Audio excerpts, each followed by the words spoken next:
বিসমিল্লাহ। আসসালামু আলাইকুম, টু সিস্টার ফুড ব্লগ চ্যানেলে আপনাদেরকে স্বাগতম জানাচ্ছি। আজকে আমরা একটা নতুন রেসিপি নিয়ে আপনাদের সামনে হাজির হয়েছি। কচু শাক রান্না করব। কচু শাকের জন্য আমরা একটা বাগানে এসেছি কচু শাক নেওয়ার জন্য। এটাকে বলে তুত বাগান। বাগানটা বিশাল বড়, দেখুন। দেখুন বাচ্চাগুলো নাচতেছে, নাচো নাচো। আমাদের কচু শাক ছিঁড়া হয়ে গেছে, এখন আমরা বাসায় যাব, রান্না করব। আর তার আগে আপনাদেরকে বাগানটা দেখাবো, বিশাল বড় বাগানটা।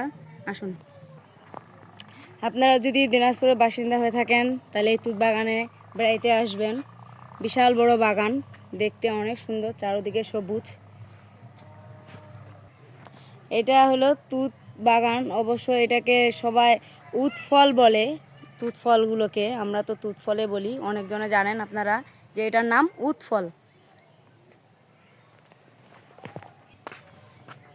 এখন অবশ্য তুত ফলগুলো হয়নি, যখন হবে তখন আপনাদেরকে দেখাবো।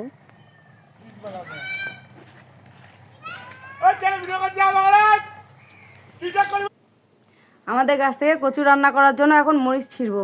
মরিচগুলো অনেক ছোট ছোট, কিন্তু অনেক ঝাল। এই জন্য টাটকা মরিচ ছিঁড়ে কচু শাকে দিব।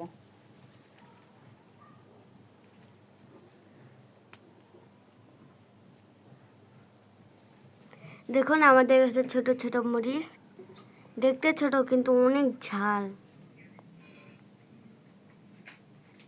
এই দেখুন।